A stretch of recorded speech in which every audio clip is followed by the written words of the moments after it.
China drought, scorching temperatures causing blackouts and factory closures. China's economy also continues to struggle due to coronavirus lockdowns. A massive drought, coupled with record-high temperatures, is wreaking havoc on China's economy, causing the country to shut down factories and indoor rolling blackout.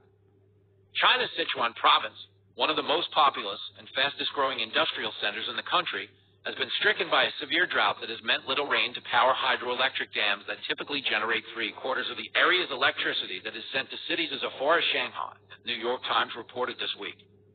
The lack of rain, which is being exacerbated by scorching temperatures exceeding 100 degrees Fahrenheit, has left rivers with unusually low water levels.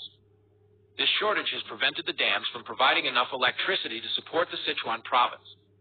As a result, factories in the area have been forced to close, sometimes for a week at a time.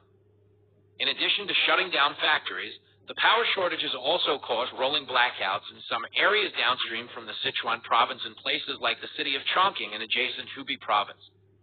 Part of the issue here is that China has a broader water shortage. Dean Cheng, senior research fellow at the Heritage Foundation's Asian Studies Center, told Fox News Digital. Entire river systems in China have gone dry.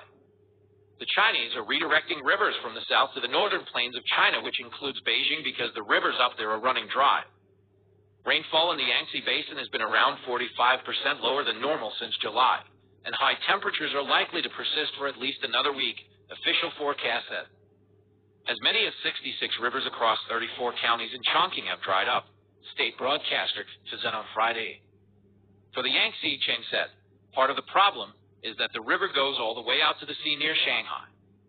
When the river levels are falling, you start affecting the draft of the vessels that can go up and down. If you start requiring the ships to operate at less than full load, will also start affecting their ability to move stuff out of the country in terms of products, and also moving into the upstream to the internal supply chains. Cheng explained that the energy crunch and supply chain issues have been further exacerbated by China's continued support for coronavirus lockdowns, which have crippled the economy even further. China's central bank announced on a Monday that it would cut its 5-year interest rate by 15 percentage points and lower the mortgage reference by a bigger margin as Beijing boosts efforts to revive the economy.